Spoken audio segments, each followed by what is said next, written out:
how to price your items on eBay to sell. That is what you're gonna learn right now.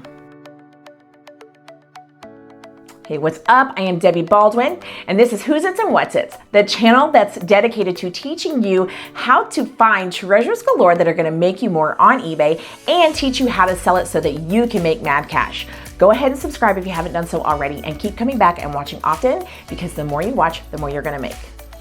So when you first start, I know that picking a price can be quite intimidating. So we're gonna go through all of the ins and outs so you are going to be confident in your pricing. So let's just go ahead and get started.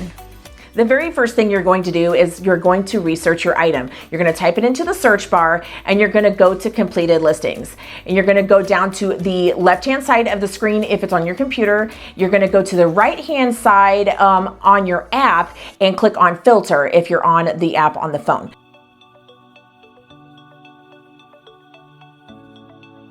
But if you're on your computer, it's on the left-hand side. You're just gonna click completed listings. Now, if you've seen my other videos, you know that I don't like to look at sold listings. I like to look at completed listings, and the reason why is because you want to see the items that sold and that did not sell. That gives you a bigger picture, and the more information, the more data you have, the better it's going to be for you to make the correct decision and the correct technique when you're listing something. So you want to see what did not sell and what did sell. So don't click sold, because if you click sold, it's only going to show you what sold.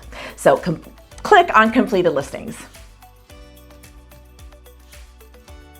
Okay, once the completed listings pop up, you're going to see, obviously, the list of items. These are all items that have ended on eBay that were up for sale, and some did sell and some did not sell. And how do you know the difference? Well, you're going to look at the numbers, and if the price is in green, it's sold, and that's the price that it's sold for. If the number is black and the date is red, that means the item did not sell. So they listed it for that price and it did not sell. Now, when you are in your completed listings, you're also going to want to make sure you go to sort by at the top of the list, and that you sort by ended recently, because obviously you want to see what sold this week or last week or yesterday, not what sold 3 months ago, because the data does go back 90 days and you would like the most recent data to be, because it's, I mean, obviously the most relevant. So you want that one to be at the top. Okay, first thing to decide is, are you going to offer free shipping, or are you going to make the buyer pay for shipping? There are many reasons to include free shipping or to not include free shipping. There's pros and cons to both. So it's really just up to you how you want to do it and how comfortable you are. And I did actually make a video explaining that. So you might want to go check out that video as well and just kind of get an idea of whether you want to offer free shipping or not. However you decide you're going to sell your item, with shipping or without shipping, you're going to base it on what other people have done before you and kind of stay within those guidelines. And how you know which is which is it will actually say free shipping under the price, or it will have it won't have free shipping. And sometimes you'll see the actual shipping price, and sometimes you won't. But if it does not say free shipping, then that means that the buyer paid for shipping. Now, it doesn't always show the shipping fees on the completed listings list. So in order to see that, just go ahead and find one that did not include free shipping, click on it, go look and see what the average shipping price was for that customer. It will actually show what that customer paid for shipping.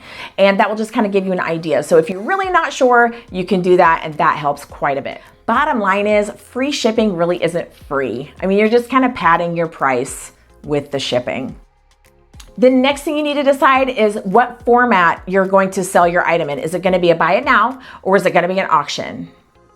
Now, you can look and see what the other listings were like, but in general, you're going to notice one thing.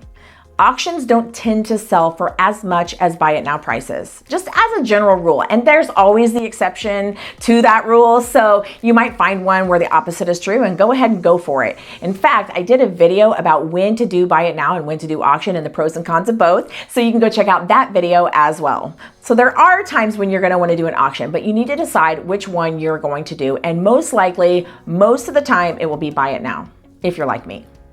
But if you do decide to do an auction, then here's what I say about your price. Start low. Now, you don't have to go like back in the day when I was doing auctions all the time. I would start my item at 99 cents, no matter what the item.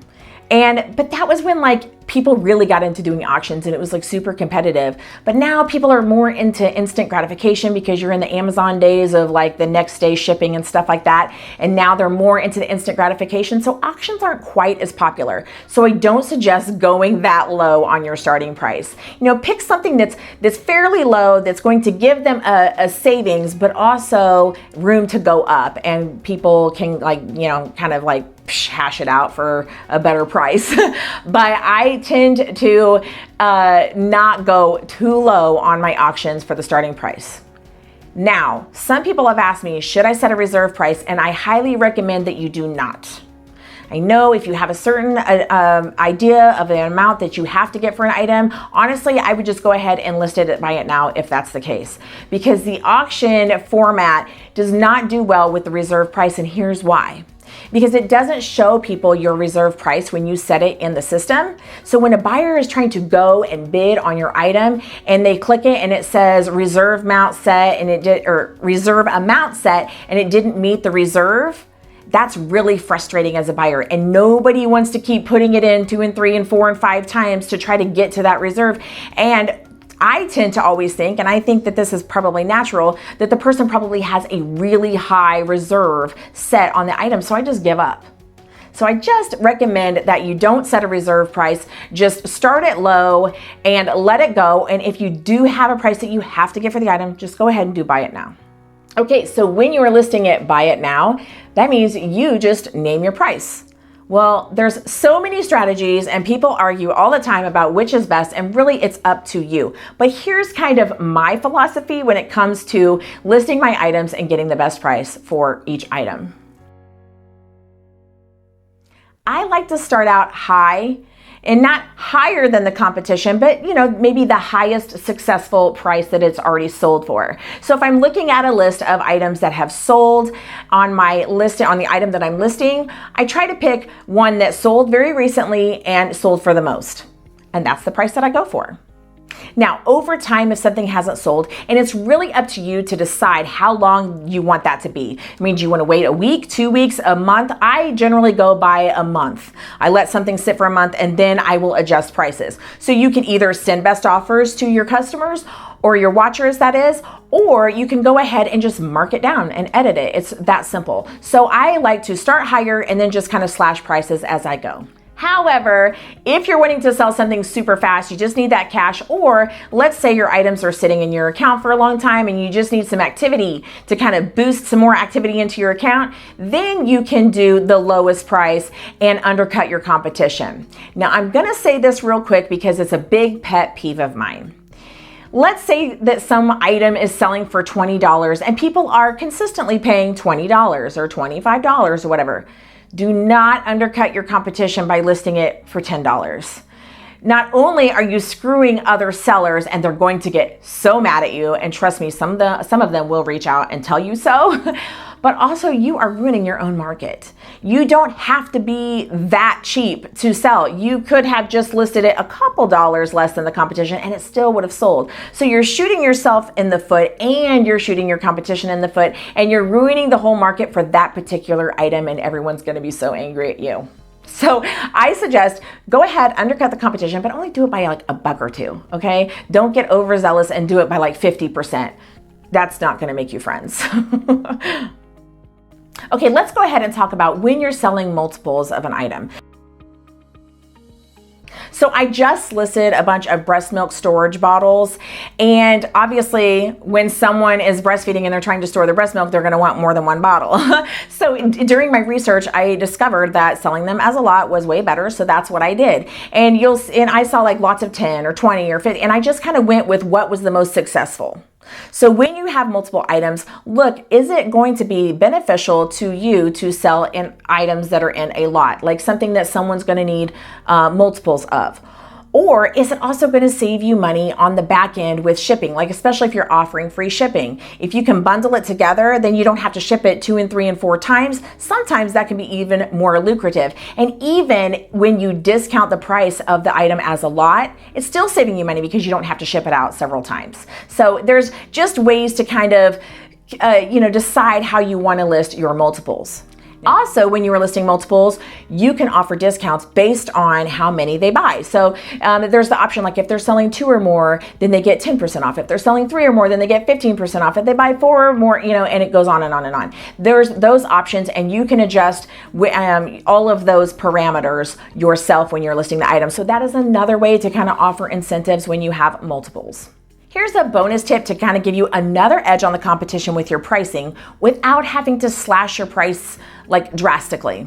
You can select to donate to a nonprofit of your choice, and you can select the parameters for that. So if it's like 10% of the sale price, 20%, whatever, you select how much you want to donate per sale of that item, and you select the nonprofit that it's going to go to. That kind of gives you an edge on the people that support the same cause that you are supporting, or just want to do, some good in this world.